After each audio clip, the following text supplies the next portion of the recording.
Good morning. Giving honor to the Spirit of Christ, which is the head of my life and the head of the church.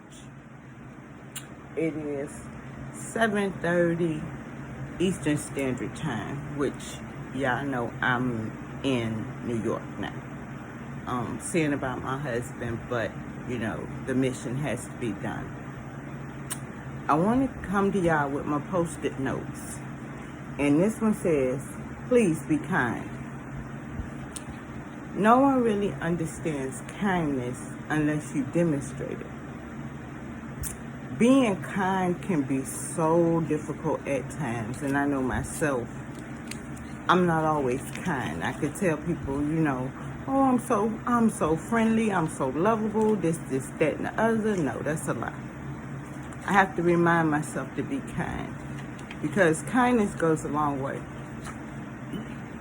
Anger goes a long way. Hate goes a long way. But the seven fruits of the Spirit is long-suffering. So sometimes I suffer, and I have to remind myself to be kind, because kindness can go, like the old people say, you can get more bees with honey than you can with vinegar. So I'm going to apply that parable to myself. I can't expect people to be nice to me if I'm not nice to them. If I can't say good morning through my mask and smile, say God bless you, anything that comes out of my mouth, if I can't say that and be kind, then what is my purpose? I'm kind to my ex-husband. Well, my husband, I won't even say ex-husband. You want to know why I'm kind to him? Because just because he did me a certain way, doesn't mean I respond to what he does to me. I respond to the fact that he needs me and I'm here for him. And that's what some people don't like. But guess what? I'm unapologetically going to be myself. My son is fine. He's in Chicago. My daughter's in Chicago doing whatever she needs to do. I pray for her every day. I wake up every morning, take a shower, tell God, thank you. Thank you for your mercy. Thank you for your grace. Thank you for your kindness. But that's my belief system. But when I say be kind, I mean be kind, truly be kind. In this world today, we know kindness is what we need. And it's like what the world needs now is love, sweet love. It's the only thing that there's just too little of, love. But be kind to people. Offer your seat if you're on the bus and you see someone of an older age that needs assistance. Help those that are around you, whether they be friends or foe. And then be kind to yourself. Don't always say to yourself, oh, I'm nothing. Oh, I ain't gonna never be nothing. Oh, this is such a disaster in my life. I don't know how it's gonna do it. I don't know how it's gonna work out. But I'm telling you up front, if you kind to people, your kindness can go a long way. And I always talk about Keisha and Karen, because it's funny to me how the world don't understand. Black people are caring too. We call police. We call anything that's endangering our lives. We'll call family members if there's something out of whack. Yeah, we do that. But the obvious excuse is be kind. Now, I'm always kind to people, but don't take my meekness for weakness. I'm not weak, I'm strong. Do I struggle with mental health? Yes. But today is Tuesday, and I'm going to live my life unapologetically. I'm going to do what I need to do. I'm right here by his side. We have an appointment on September the 27th, and that is what he does. But right now, he's at work. My son, he's home asleep. He's off today. Today is Tuesday. It's his off day. Tuesdays and Wednesdays are normally his off days. But either here nor there, we're referring to me and being kind.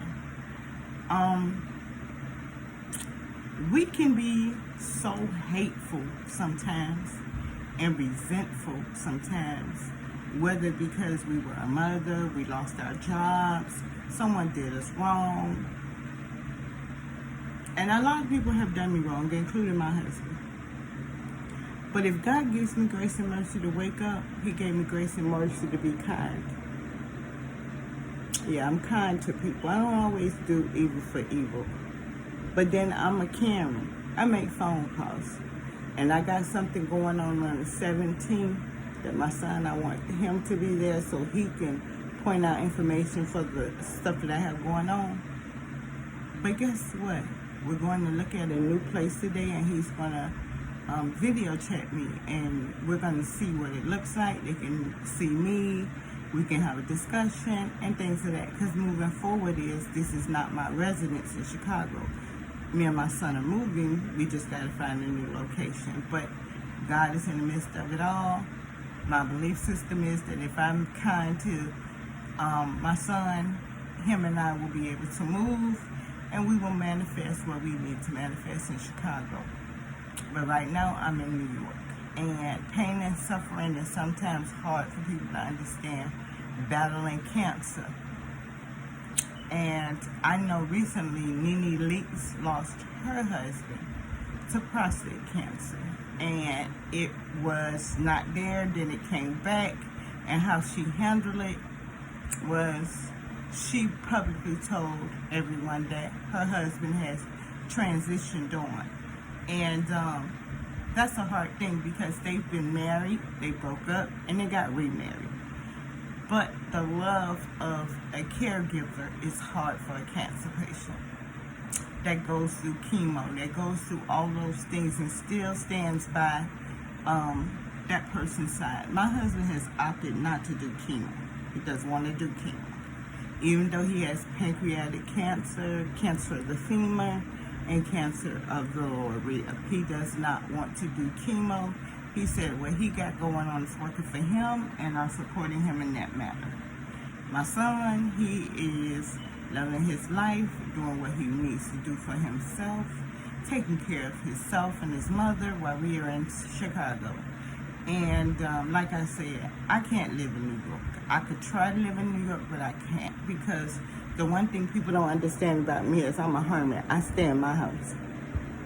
When my husband go out and he brings food home, guess what Yolanda do? I'm eating it, because he work at a really good restaurant, and shrimps and crabs and all that, I love it. He know to bring me some seafood.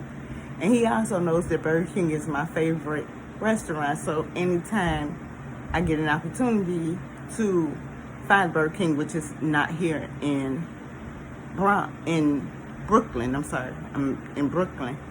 I just stay in the house. I'm not bothered by staying in the house. I'm quite content with being by myself. I like the serenity of peace. It gives me opportunities to reflect on my own self, look at my own life, do my own thing, have my own perspective. But I got to remember to be kind. Talking to doctors, you have to be kind.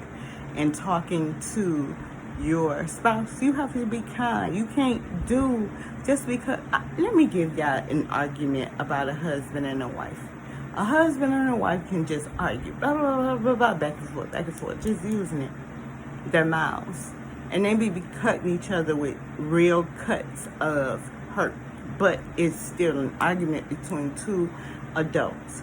And what I would want each and every one to do, if you're married, take a time and just hush. Shut your mouth and just listen. If he's talking about something that you don't agree with or disagree with or don't like, guess what? Just listen. Because some men just vent because they want somebody to listen.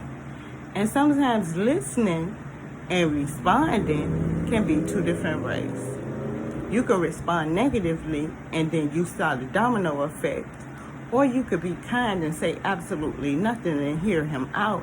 And then once he finished, you interject whether you like what he said or you didn't. But the object is that you actually paid attention to what he was saying.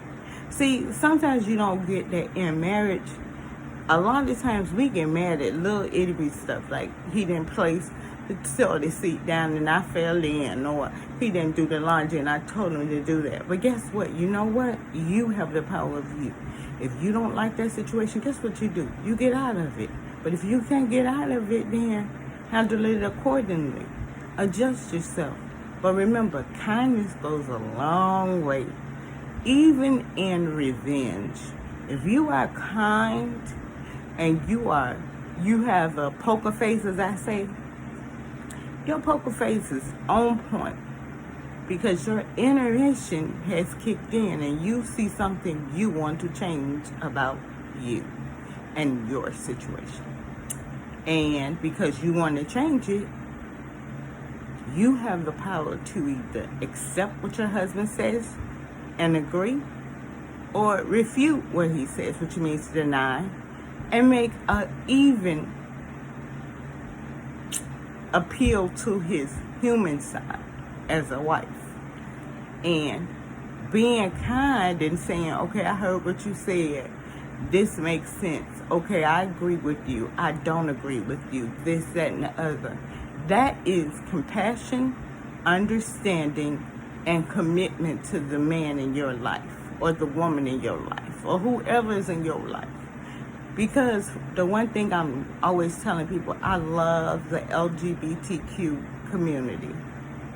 I prophesied to them saying, you are worthy, you are happy, you are beautiful. I don't have judgment, because last I checked, Yolanda don't own no hell, and I ain't been perfect all my life. So combative spirits, they don't dwell in me. I don't argue with people no more. You know why? Because it takes too much energy to argue with people. That's why I say I'm going to always be caring and either walk away, keep my mouth closed and listen to what the person say, and then based on that, make my assessment to do what I need to do for myself. Like last night, my air conditioning, my son said, finally conked out. I told him, that's okay, just open a window and keep a window cracked in the house, because we anticipate on moving and so forth and so on. But I keep my room pretty clean. I'm kind of OCD, and my husband does, he hates the fact of how much my OCD has manifested, because I'm always cleaning, moving, picking up stuff. But I'm doing it in the house. I'm not doing it outside. And whatever he brings home, I'm eating it. I'm sorry. I'm fat. I'm a skinny girl trapped in a fat girl's body. Yes, I have to eat 10,000 calories in order to consume 2,000, and I'm quite sure I'm doing it well. And that's the point. I'm doing the best that I can with what I have, the information that I have. I'm dealing with it, and I'm dealing with it in the response that most people would say, I want to be by him. He did this, he did that, blah, blah, blah, blah.